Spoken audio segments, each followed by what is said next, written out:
Buenas tardes, Jennifer. Hola, Rosa.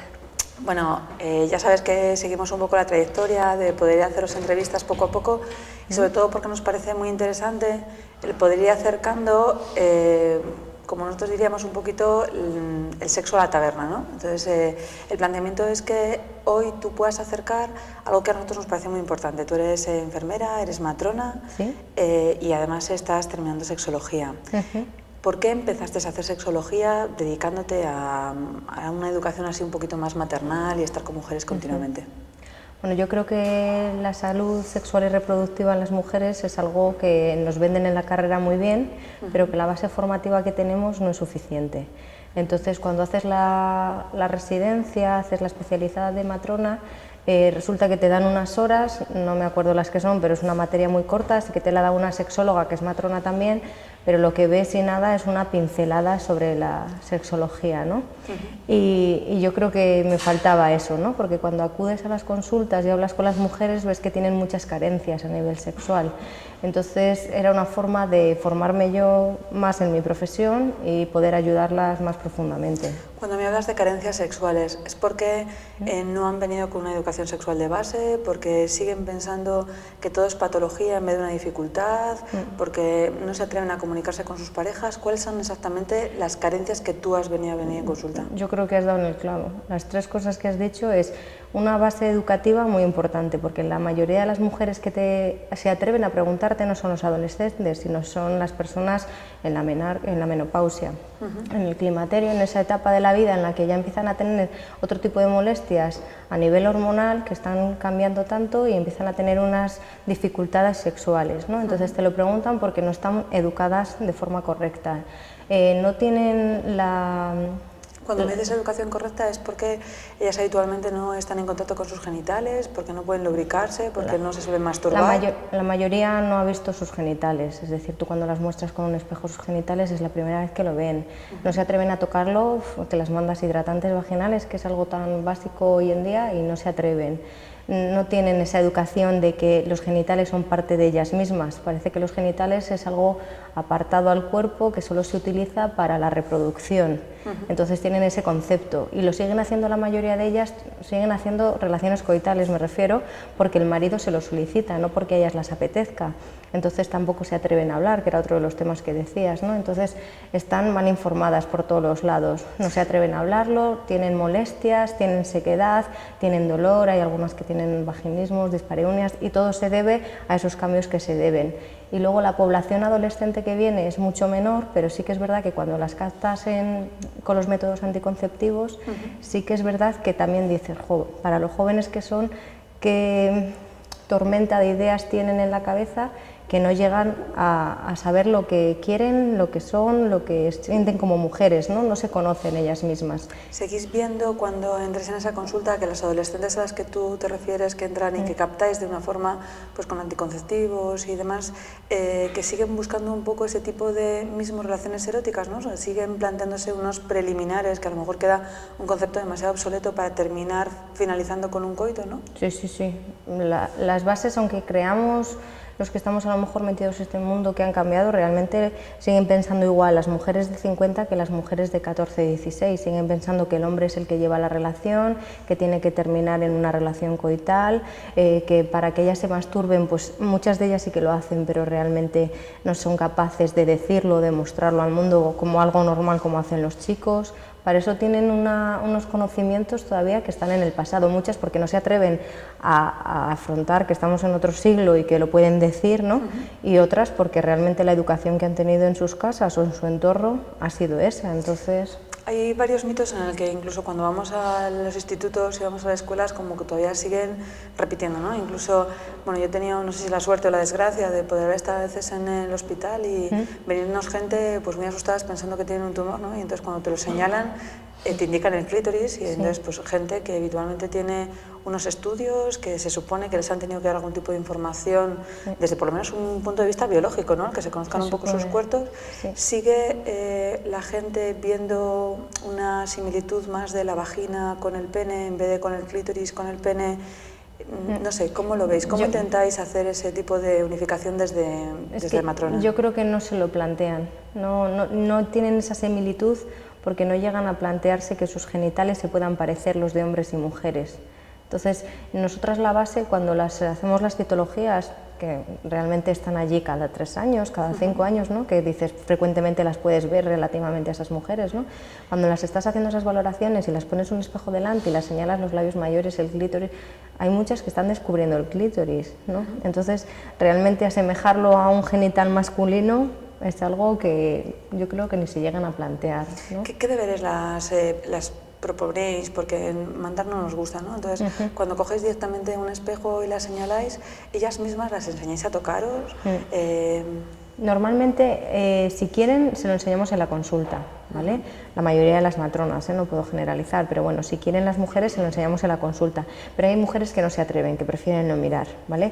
Porque incluso hay otras que quieren mirar todo, que tú se los expliques, que se los señales, e incluso cuando tienes el espéculo metido, que es como un aparato para ver el cuello del útero y coger la muestra, que se lo enseñes, ¿no? Porque las crea curiosidad. Pero muchas de ellas prefieren en casa. Entonces, uno de los deberes que tienen en casa es aprender a observarse, ¿vale? A que lo vean, pues eso, como una mano, como un brazo, que tú te miras, que no pasa nada porque te explores. Entonces, las decimos que se lo miren en casa. Las que tienen algún tipo de sequedad o de molestia en las relaciones, pues sí que las recomiendas los hidratantes, los lubricantes, las enseñas a tocarse, pues eso, que se conozcan un poco más, ¿no? ¿Qué pequeñas diferencias tú te sitúas desde que estás estudiando sexología a la hora de enfrentarte con esa mujer, ¿no? Con sus dudas, con sus miedos? ¿Qué cambios has visto tú desde tu formación? Muchos. Es que realmente la formación que teníamos era tan básica, era sota, caballo, rey, es decir, mirar genitales, tocar genitales y como mucho ejercicios del suelo pélvico para la incontinencia o cosas así, ¿no? Para el vaginismo teníamos unos conocimientos como matrona, ya no como enfermera, ¿eh? Pero realmente ahora como sexóloga, pues eso, es como otro mundo, para mí es otro mundo, es llegar las mujeres y no me veo que tenga temores, no tengo miedos a decirlas lo que tienen que hacer, lo que tienen, pues eso, la normalidad, ¿no? Que se ve en la sexología, pues que lo puedan ellas sentir, y entonces es una forma de hablarlas y de tratarlas totalmente diferente, y yo me siento muchísimo más segura a la hora de hablar con ellas, de decirlas pues eso, los deberes o las recomendaciones que las puedes dar en casa, incluso te sientes más capacitada para mandarlas venir a la consulta más a menudo y más frecuentemente, porque antes dabas tiempos más grandes, en cambio ahora pues no tienes miedo a que te vengan a preguntar, a que te cuestionen cosas que antes tenías miedo porque no te estabas formada adecuadamente, ¿no? Vosotros veis principalmente mujeres, es raro, el hombre suele venir acompañando un poco a lo mejor para algún tipo de consulta de embarazo o algo así, y quizás las 3 etapas en las que más frecuente pues, se puede ver una mujer sería a lo mejor en la adolescencia con todos los métodos anticonceptivos, que puede ser una primera visita con vosotros o inicio de primeras relaciones coitales, ¿no? Luego una parte en el embarazo, en el que seguís haciendo un seguimiento, incluso después en la menopausia, ¿no? Parece como son 3 épocas y como que no se lleva una continuidad directa. Estoy muy interesada por el embarazo, sobre todo porque ahora parece que todas las mujeres tenemos la obligación de desear ser madres. Si no lo somos, eso provoca una serie de complicaciones de si no soy suficientemente mujer, si no soy mujer de primera. Cada vez tenemos los hijos un poquito de forma más tardía, pues por cómo está la crisis, por cómo nos vamos situando. Entonces la fecundidad es verdad que va disminuyendo. ¿Cómo se está viviendo ahora todos esos cambios respecto a la maternidad, que antes era muy obligada, ¿no? Y ahora parece que se tira más al deseo o a la obligación? No lo tengo muy claro todavía. Las mujeres ahora eligen ser madres, es decir, no es como antes, pues lo que dices, ¿no? Era como que tenías que tener un proceso, te casabas, tenías hijos, la que no tenía hijos se sentía súper desgraciada porque no estaba haciendo lo que tenía que hacer como mujer, ¿no? En cambio ahora las mujeres están decidiendo cuándo quieren ser madres.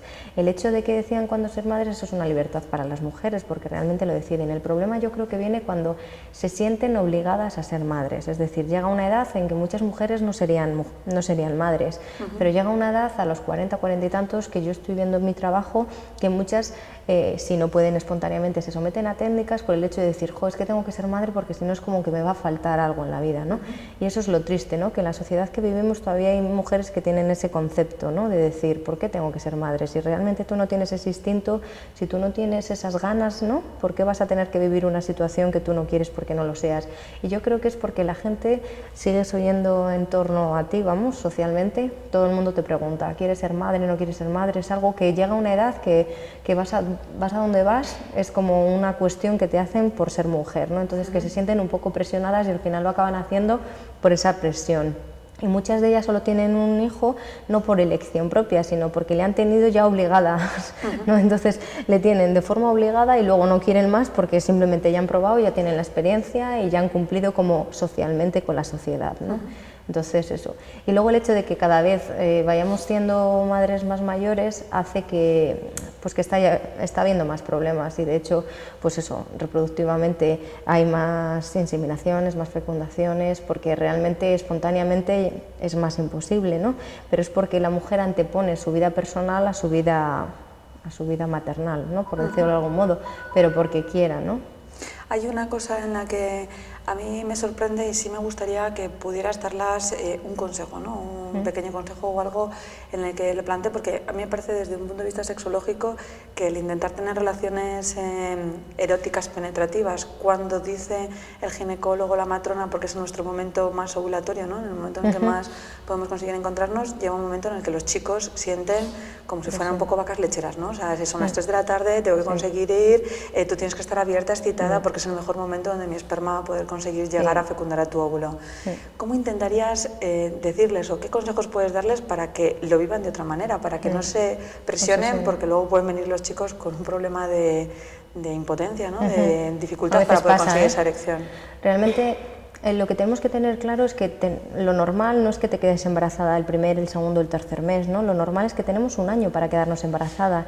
Entonces, esto es algo que las mujeres no sabemos. Entonces, como no sabemos, tenemos una presión, porque es como, joder, llevo muchos meses intentándolo, no lo voy a conseguir. Y esta presión que nos metemos nosotras mismas, porque tenemos esa necesidad de concebir, hacemos presión a nuestras parejas. Entonces muchísimas veces es una sensación de quiero ahora, quiero en este momento, tiene que ser ya. Entonces dejas aparte el deseo, dejas aparte esa relación que tenías con tu pareja por lo que tú dices, por utilizarles, ¿no?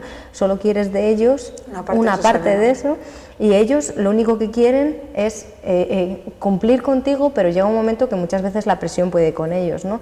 Entonces yo, cuando vienen con esa sensación de lo necesito ya, yo les digo que se relajen, que lo primero que tienen que hacer es no mirar el calendario, que no intenten contabilizar, que sepan que tienen un año, que se relajen y que lo disfruten, y que cuando ya haya esos problemas, ya tengamos que intentar solucionar, que no se quedan embarazadas de forma espontánea, ya intentaremos poner pautas, pero que de momento disfruten, porque el hecho de estar buscando familia es algo muy placentero en la pareja, entonces que lo tienen que vivir como algo bueno y eso, con un deseo enorme, ¿no? Que encima aumenta mucho el deseo porque mantener relaciones, entonces que lo disfruten y que no se sientan presionados por ninguna de las dos partes. Pues muchas gracias, Jennifer. La verdad es que se me ha quedado una conversación sumamente corta. Esperamos poder tenerte en cualquier otro momento con nosotros y que nos sigas abriendo un poco más los ojos, sobre todo porque hay muchas enfermeras, hay muchas matronas que se están dedicando a tener algún tipo de cercanía para poder hacer una educación sexual con las mujeres que acudan a su consulta, y sería interesante que pudieran realizar parte de esa formación. Muchísimas gracias. A ti, Rosa, gracias.